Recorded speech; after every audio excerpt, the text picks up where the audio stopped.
আপনারা কি আন্তর্জাতিক অঙ্গনের সঙ্গে কোনোভাবে যোগাযোগ করার চেষ্টা করছেন যে বাংলাদেশে যে কোনো মানবাধিকার নাই? বাংলাদেশে এই গত 1 বছরে 175 জনের উপরে মানুষকে পিটিয়ে হত্যা করা হয়েছে। এর মধ্যে কালকে দাউদকান্দিতে মা, মেয়ে, ছেলে সহ 3 জনকে পিটিয়ে হত্যা করা হয়েছে। নারীদেরকে বিবস্ত্র করা হচ্ছে, ধর্ষণের মহামারী শুরু হয়েছে। এই যে, এবং মানুষের আইন আদালত নাই, কোনো আইনের শাসন নাই, একটা ভয়ঙ্কর পরিস্থিতির মধ্যে যে বাংলাদেশের মানুষ অবরুদ্ধ অবস্থায় আছে, এই ব্যাপারটিকে আপনারা আন্তর্জাতিক অঙ্গনে তুলে ধরছেন? ধন্যবাদ আপনাকে। ধন্যবাদ জানাচ্ছি মঞ্জু ভাইকে এবং যারা শুনছেন সবাইকে। আসলে বিষয়টা হচ্ছে কি, দেখেন, বাংলাদেশের ব্যাপারে আপনি যে কথাটি বললেন সেই কথাগুলোর সাথে একমত পোষণ করেই বলছি। গতকালের দুটি ঘটনা আমি উল্লেখ চাই। দুটি ঘটনা বলতে, 2জন প্রতিবন্ধী মানুষকে পিটিয়ে হত্যা করা হয়েছে। একজনকে যশোরের জিকরগাছায় 50 বছর বয়সী একটা ছেলে, নাম দামও বলে দিতে পারি আপনি যদি চান, এবং সে প্রতিবন্ধী, তাকে পিটিয়ে হত্যা করা হয়েছে। আরেকটি হচ্ছে ময়মনসিংহের গৌরীপুরে একজন মধ্যবয়স্ক নারী, প্রতিবন্ধী নারী, তাকে দর্শন করার পরে হত্যা করা হয়েছে। এখন বাংলাদেশে আমাদের যে আন্দোলনটা হয়েছে 24 জুলাই এবং আগস্টে, এবং একটা সরকার পরিবর্তন হয়েছে, এই আন্দোলনের ভিত্তিটা কি ছিল? আন্দোলনের মূল ভিত্তিটা ছিল যে আগের সরকার ভালোভাবে দেশ চালাতে পারছে না, আগের সরকার মানুষকে মানবাধিকার দিচ্ছে না, গণতন্ত্র দিচ্ছে না, এই দিচ্ছে না, সেই দিচ্ছে না। সেই জন্য চেঞ্জ ফর ডেভেলপড, অর্থাৎ একটা নতুন শক্তিকে ক্ষমতায় আনতে হবে, যারা মানুষের জীবনকে ব্যস্ত বানিয়ে দেবে, বাংলাদেশটাকে ব্যস্তের বাগান বানিয়ে দিবে, এবং মানুষের জীবন, মানুষের মান, মানুষের সম্পদ, অর্থনীতি, সমাজনীতি, রাজনীতি সবকিছু নোবেল পাওয়ার যোগ্যতায় চলে যাবে, সে আশায়। কিন্তু এখন আমরা কি পাচ্ছি? এখন আমরা দেখছি আসলে হাক ডাক যতই হোক, যত গর্জে তত যে বসে না, আমরা সেটা দেখছি। কেন দেখছি? দেখেন, আপনার বাড়িতে যখন ডাকাত পড়ে, ডাকাতরা কিন্তু এসে কিন্তু ফাঁকা গুলি চালায়, ফাঁকা গুলি চালায়, এবং কাছে তারে 2-1জনকে হত্যা করে, নারীদেরকে হাত পা বেঁধে ঘরে রেখে দেয়, পুরুষদেরকে পিটায়। কেন করে? ভয় দেখানোর জন্য, তোমার ঘরের কোথায় কোন সম্পদ আছে দিয়ে দাও, না হয়তো তোমাকে গুলি করে হত্যা করো। তো সন্ত্রাসী, চাঁদাবাজি এবং লুটেরা যখন আপনার বাড়িতে পড়ে, এরকম করে। এখন বর্তমানে বাংলাদেশে যারা আছে তারা কিন্তু সেই লুটেরাদেরই অংশ। ডক্টর ইউনূস হচ্ছে মানে ক্লিনিক্যাল প্যাথোলজিক্যাল একটা লায়ার, এবং সে, ডক্টর ইউনূস প্যাথোলজিক্যাল লায়ার শুধু তা না, সে হচ্ছে একটা বন্ড, প্রতারক, এবং মুখের মধ্যে মাস্ক দিয়ে থাকে একজন মানুষ, একটা মানুষরূপী একটা শয়তান। এই শয়তানকে বাংলাদেশের মানুষ চিনতে পারেনি, পৃথিবীর অনেক মানুষ চিনতে পারেনি। কিন্তু আমাদের লাভের মধ্যে লাভ হয়েছে যে বাংলাদেশে জন্মগ্রহণ করা একটা শয়তান পুরো পৃথিবীতে বাংলাদেশকে যে উলঙ্গ করার চেষ্টা করছে, বাংলাদেশকে, নারীকে দর্শন করা হচ্ছে, মানুষকে হত্যা করা হচ্ছে, ব্যবসা প্রতিষ্ঠান শাটডাউন করা হচ্ছে, আওয়ামী লীগের নেতা কর্মীদের বাড়িঘর পোড়ানো হচ্ছে। এটা 1971 সালে যখন মহান মুক্তিযুদ্ধ চলে, রাজাকার, আলবদর, আল শামসরা যেভাবে করেছে, এখন লাল বদর দিয়ে তাই করা হচ্ছে। তাহলে দেখেন, আল বদর এবং লাল বদরের পার্থক্যটা বুঝেন। আল বদরেরা 1971 সালে 30 লক্ষ মানুষকে হত্যা করেছে, 2.5 লক্ষ মা বোনের ইজ্জত নিয়েছে, 1 কোটি মানুষকে বাংলাদেশ থেকে বিতরণ করে ইন্ডিয়াতে যেতে বাধ্য করেছে। তাইলে এখন আল বদরদের যে সন্তান, আল বদরদের যে উত্তরসূরি, আল বদরদের যে অনুসারী, তারা তো লাল বদর।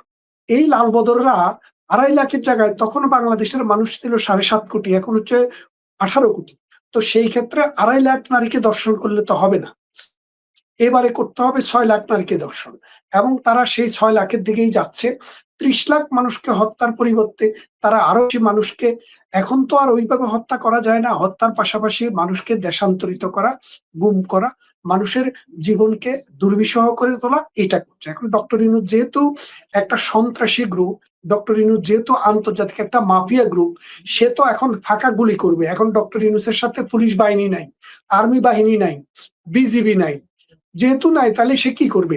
সে এখন এই লাল বদরদেরকে দিয়ে হত্যা, দর্শন, লুণ্ঠন, খুন এগুলা করবে। এগুলা করে মানুষের মধ্যে একটা ভীতি সৃষ্টি করবে, সৃষ্টি করে এই মব ভায়োলেন্স, আপনি যেটা বলছেন, এটা তো মব ভায়োলেন্স না, এটা হচ্ছে এই তাদের সন্ত্রাসীদের একটা অস্ত্র। এই অস্ত্রটা যে দেশে যুদ্ধ হয় সেখানে থাকে। আপনি সোমালিয়াতে যান, ইউগান্ডাতে যান, আপনি যেসব দেশে যুদ্ধ হয়েছে সেখানে যান, আপনি যদি ইসরায়েলে যান, আপনি যদি ফিলিস্তাইনে যান, আপনি যদি ইরানে যান, যেখানে যেখানে যুদ্ধ হয় সেখানে এইরকম হত্যা, লুণ্ঠন, দর্শন, ডাকাতি হয়। তো বাংলাদেশেও তো একটা যুদ্ধ চলছে। যুদ্ধটা কিসের যুদ্ধ? একদিকে হচ্ছে বুদ্ধির মুক্তি, চিন্তার স্বাধীনতায় যারা বিশ্বাস করে, প্রগতিশীল ধারায় যারা বিশ্বাস করে, ৭১-এর মুক্তিযুদ্ধের অসাম্প্রদায়িক চেতনায় যারা বিশ্বাস করে তারা। অন্যদিকে হচ্ছে হাটে মাঠে ঘাটে যারা প্রতি বছরের পর বছর ওয়াজ করে মানুষের ব্রেইন ওয়াশ করছে, শেখ হাসিনার জীবনের সবচেয়ে খারাপ যে কাজটা করছে, আওয়ামী লীগের নেতৃত্বে প্রত্যেক গ্রামে গ্রামে, কোনায় কোনায়, পাড়ায় পাড়ায় আপনার মাদ্রাসা তৈরি করছে। কোনটার নাম নুরানি মাদ্রাসা, কোনটার নাম হাফিজি মাদ্রাসা, কোনটার নাম আলিয়া মাদ্রাসা, কোনটার নাম উলুম মাদ্রাসা। এইরকম ভাবে সারা বাংলাদেশে যেই পরিমাণ স্কুল এবং কলেজ আছে, মাদ্রাসা তার ২-৩ গুণে আছে। এখন এই মাদ্রাসাতে এই মানে জাকাতের টাকা, খালের টাকা, আপনার আপনার যে হেল্পের টাকা, ওগুলা দিয়া সাপ পোষা হয়েছে। প্রত্যেকটা মাদ্রাসার ছাত্র হচ্ছে একটা কাল সাপ। এদের মধ্যে শিক্ষা নাই, যোগ্যতা নাই। এরা কিন্তু মানে শিক্ষা বোঝে না, নৈতিকতা বোঝে না, আধুনিকতা বোঝে না। তারা প্রাগৈতিহাসিক ১৪০০ বছর আগের যে ওই আরবের যে প্রাগৈতিহাসিক চিন্তা চেতনা ছিল সেই চেতনা বোঝে। কোরআন হাদিসও তারা বোঝে না। কারণ কোরআন হাদিস বুঝতে হলে শিক্ষা দরকার, জ্ঞান দরকার, বুদ্ধি দরকার, স্টাডি দরকার। তাদের তো সেটা নাই। তারা অন্ধের অনুকরণ করে, অন্ধের হাতি দেখার মতো। হাতির হাতির পেট ধরে বলে পাহাড়, লেজ ধরে বলে এটা দড়ি, আর কান ধরে বলে কুলা। হাতি যে কিরকম খোলা চোখে দেখার ক্ষমতা তাদের নাই। তাই ডক্টর ইউনূস হচ্ছে তাদের নেতা, চোরের নেতা, ডাকাতের নেতা, ধর্ষকের নেতা এবং এই মব সন্ত্রাসের নেতা। ডক্টর ইউনূস জানে, লন্ডনে এসেছিল, জুতা পেটা করে আমরা তাড়া করিয়েছি এবং ঘোষণা দিয়েছি শুধু লন্ডন নয়, ইউরোপের যেই দেশে আসবে শুধু ডক্টর ইউনূস না, তার ক্যাবিনেটের যে আসবে তাকেই আমরা জুতা পেটা করব। শুধু আমরা না, আপনি তো ছিলেন না, দেখতেন হাজার হাজার মানুষ পুরন জুতা নিয়ে এসছে। কেন এসছে? মানুষের মধ্যে একটা দুঃখবোধ কাজ করছে।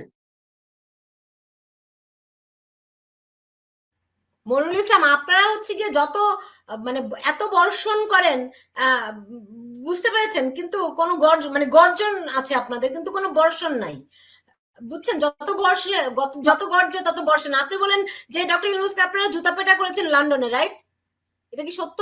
সত্য না তো। হ্যাঁ, আপনারা হয়তো এটা বিক্ষোভ হ্যাঁ, তাই করেছেন, তো জুতা। কিন্তু উনি যে কাজ করতে শুনেন, গিয়েছিলেন উনি সেই কাজ করতে পেরেছেন। দাঁড়ান দাঁড়ান, আপনারা ফ্রান্সে, ফ্রান্স তো ইউরোপের দেশ, রাইট?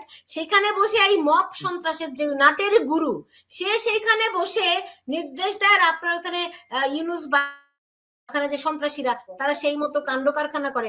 আপনারা ইউরোপ অবশ্যই কি করছেন? আপনারা কি ইউরোপের দেশগুলোতে দেশের সরকারদের সঙ্গে কোন রকম সংযোগের চেষ্টা করেছেন যে বাংলাদেশে কি ঘটছে? আর তার সেই ফ্রান্সে বসে এগুলি যে তাদের নেতা, এই মবের নেতা, সন্ত্রাসীদের নেতা, ওখানে ওকে তার অঙ্গুলি নির্দেশে বাংলাদেশে এই অঘটনগুলো ঘটছে। আপনারা কি ফ্রান্সের দৃষ্টি আকর্ষণের চেষ্টা করছেন যে কেমন করে? ফ্রান্স একটা সভ্য দেশ বলে আমরা জানি, রাইট? না, এখন বিষয়টা হচ্ছে ফ্রান্সে যেটা হচ্ছে এই তো এখন বিষয়টা বাংলাদেশের হচ্ছে ঘটনা যে, না।